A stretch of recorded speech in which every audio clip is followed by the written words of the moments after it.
I've always been a private person. I was never someone who liked to post on Facebook or who liked to share vulnerable or personal details about my life, especially with strangers. And that became all the more true when I got diagnosed with cancer. Cancer was not something that made me want to share. It was something that made me want to hide. But in those first few months, I felt incredibly isolated. And that's when I started looking for someone in the media that I'd be able to relate to. I wanted to hear about the things that I was dealing with. Loss of my hair, loss of independence, fear of the future, the very real possibility that I might not survive my disease. People don't talk about the elephant in the room.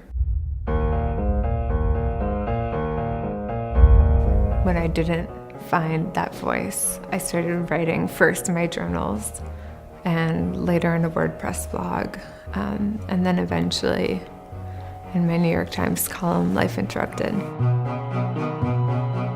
Just days after my diagnosis, I was shocked to read that the chemotherapy I was scheduled to undergo in less than a week was going to make me infertile.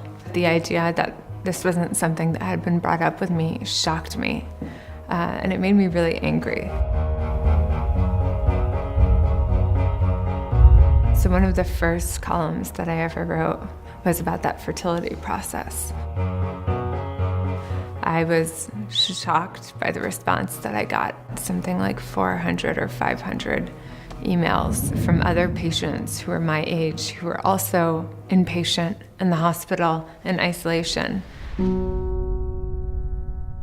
Sharing, I don't think, is for everyone, but it's a way to reach out to other people. It's a way to connect to others who have gone through these experiences.